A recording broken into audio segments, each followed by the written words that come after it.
Dear learners, I welcome you to this fourth week of MOOC on oral history, and today I will be discussing the topic trauma and memory. From what we have discussed so far, it has become clear that the early oral historians were very critical of memory as a reliable historical source.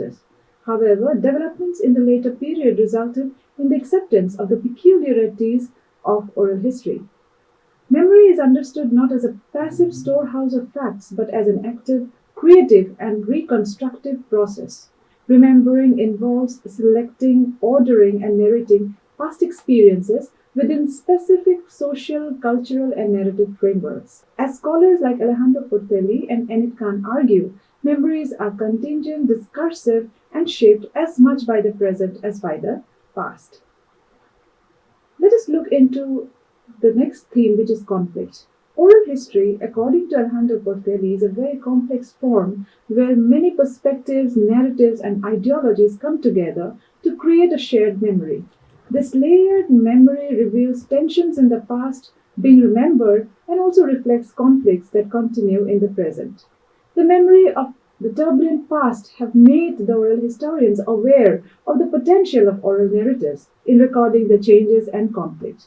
There are many types of conflict: armed conflict, ethnic conflicts, conflicts over land and territory, ethno-religious violence, among others.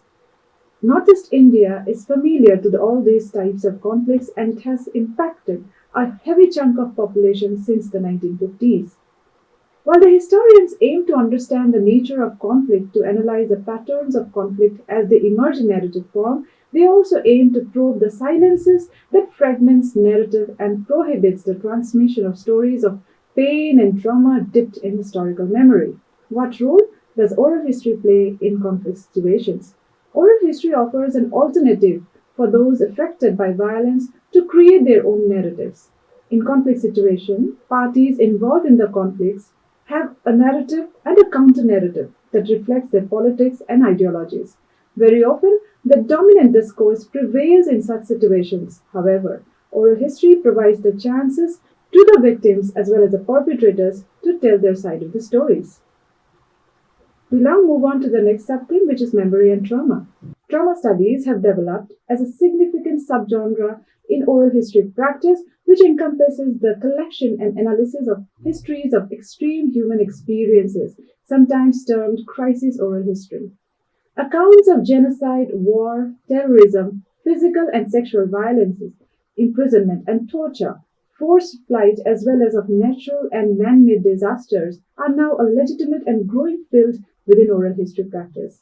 Memories of and the stories told about acutely painful and traumatic events have emerged as there has been an increase in the global incidences of war, genocide, mass migration, ethnic cleansing, etc.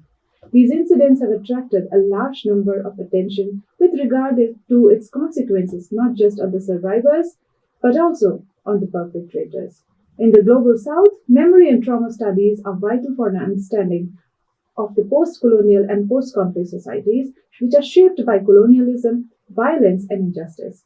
However, Western theoretical frameworks often fail to capture these complex histories as they tend to universalize trauma through the perspective of a Western white subject overlooking the specific context of the global south. What is trauma? Kathy Carruth defines trauma as an overwhelming experience of sudden or catastrophic events in which the responses to the event occurs in the often delayed and uncontrolled repetitive occurrence of hallucinations and other intrusive phenomena. Trauma is then a psychological response. It is both the event and the memory of the event and the difficulty of making memory about the event. The origins of the modern definitions of the term trauma can be traced to the Freudian psychoanalytical understanding of trauma. Trauma can disrupt the normal process of memory, sometimes making it impossible for the individual to reconstruct experiences. There are evidences that support talking as a therapeutic tool as a means of reprocessing the traumatic memory, although some medical professionals would recommend parallel psychiatric support. The thrust of works on memory and trauma studies have been largely on national, international, cataclysmic events such as, in the case of India, Pakistan, and Bangladesh, partition and Holocaust, to name a few.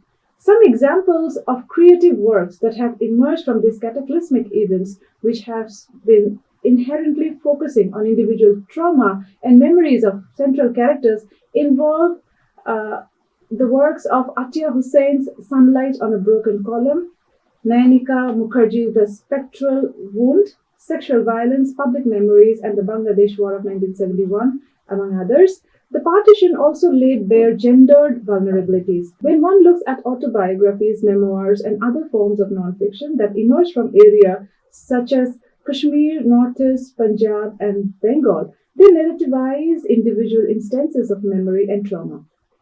The latest example of this is a book by Farah Bashir titled The Rumors of Spring, published in 2021. Survivors' testimonies often contain traumatic experiences, whether it be migration, violence, loss, abduction, or separation, that are remembered not just as a clear facts but as fragmented recollections charged with emotional intensity. In Urvashi Butalia's work, trauma becomes visible in silences, hesitations, tears, and breaks in narrative, not only in what is said but also what is unsaid. The research points out that memory and trauma are inseparable. Trauma shapes how survivors recall the past, and retelling these memories can itself be re-traumatizing, requiring ethical sensitivity. Works like Traumatic Storytelling and Memory in Post-Apartheid South Africa, Performing Signs of Injury by Christopher J. Colvin, and Trauma, Memory, and Narrative in the Contemporary South African Novel, edited by Ewald Menzel and Michaela Borzega, also focus on complex relationship between trauma, memory, and narrative. These works see trauma as a consequence of an historical condition, in the case of South Africa, that of colonialism and more specifically of apartheid. In Anzac Memories Revisited by Alistair Thompson, he treats shell shock not merely as a medical condition but as a historically contingent, culturally mediated, and narratively constructed experience. Through a re-examination of the oral history interview with First World War veteran Fred Farrell, Thompson demonstrates how shell shock operates at the intersection of trauma, memory, institutional power, and self-narration. Thompson shows that shell shock was an ambiguous and contested diagnosis during and after the First World War. Initially understood as a physical injury caused by artillery blast, it later came to be interpreted as a psychological condition, which was termed either as war neurosis or nerves. This instability had profound consequences for veterans like Farrell, whose symptoms, stammering, anxiety, exhaustion, nightmares, were not consistently recognized as war caused by medical authorities. As a result, shell shock became consistently recognized as war caused by medical authorities. This instability had profound consequences for veterans like Farrell, whose symptoms, stammering, anxiety, exhaustion, nightmares, were not consistently regarded as war caused by medical authorities. As a result, shell shock became not only a medical issue but also a bureaucratic and moral judgment.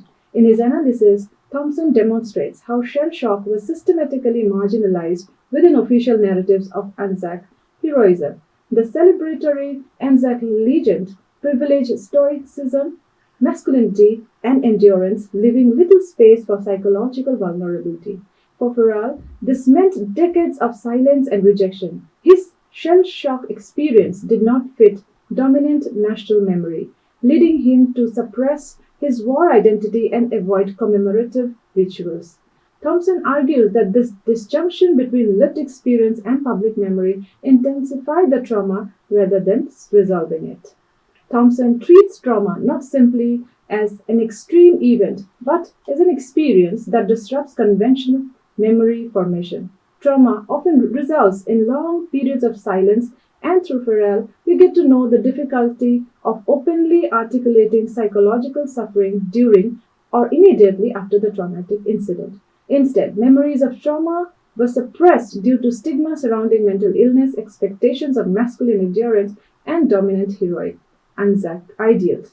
Trauma thus shaped memory as much through what was not said as through spoken testimony.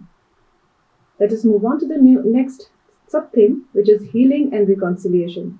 Oral history offers a platform for the victims or the survivors to assert the political power of their narratives rather than be silenced or neutralized by state agencies. Oral history can provide a safe space for them to verbalize their feelings and experiences of those events.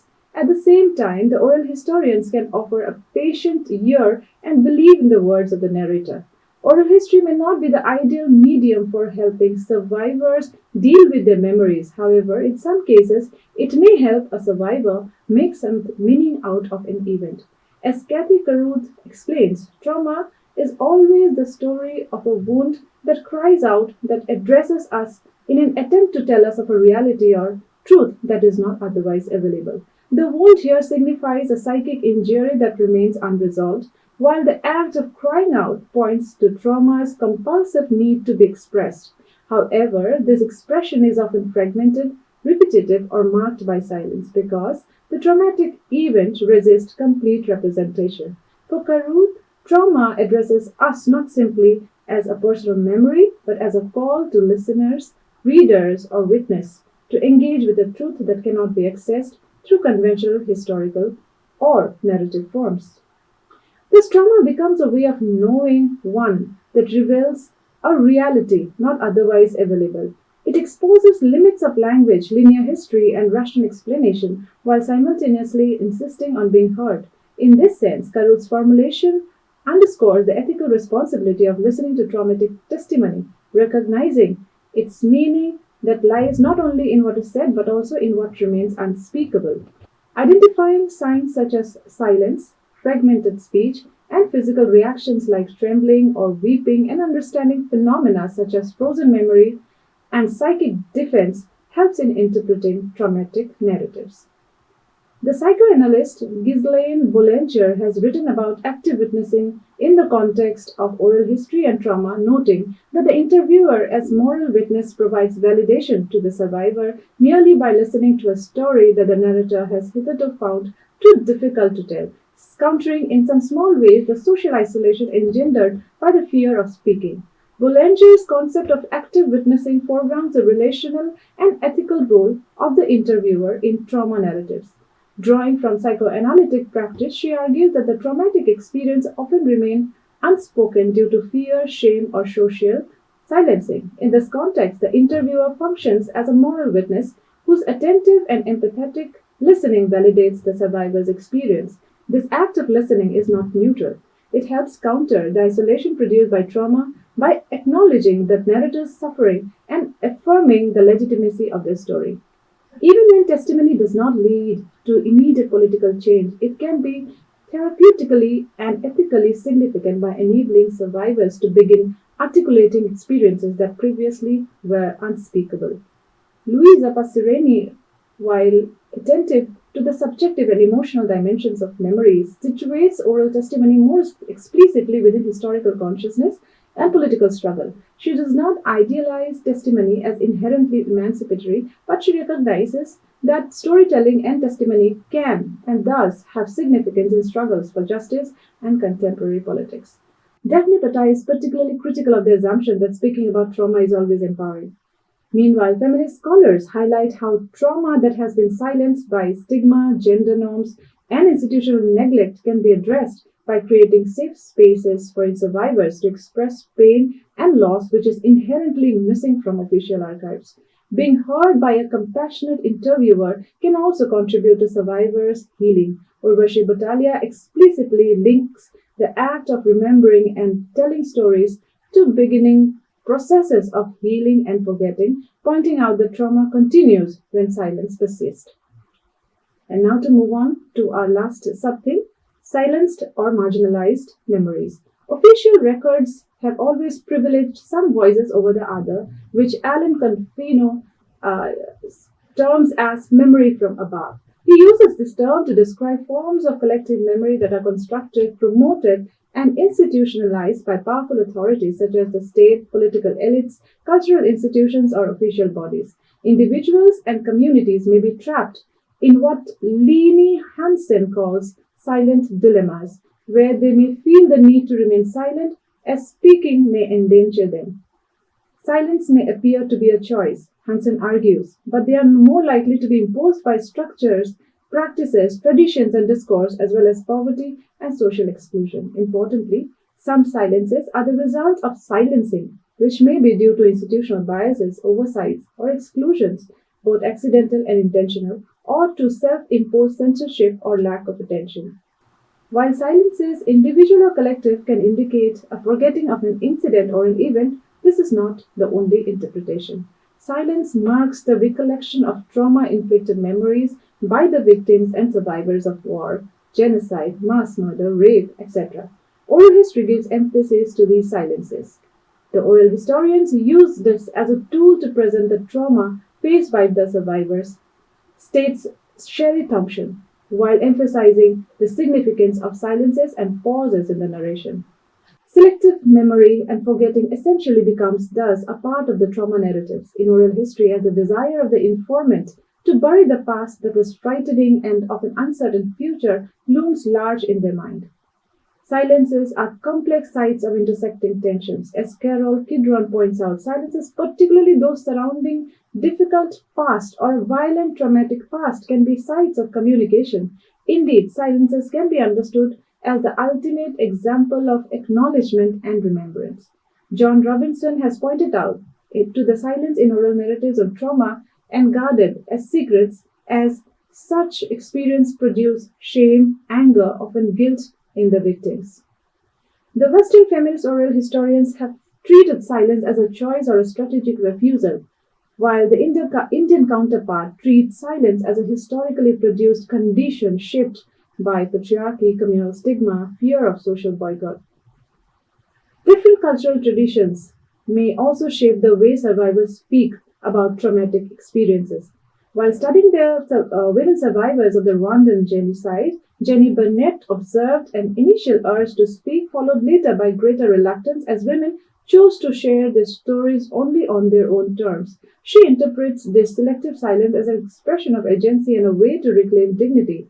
Speaking also became difficult because the genocide was embedded in everyday community life, with survivors continuing to live alongside perpetrators. Moreover, testimonies in Rwanda is not only verbal. Survivors' bodies marked by scars and injuries serve as enduring witness to the violence even in the absence of speech.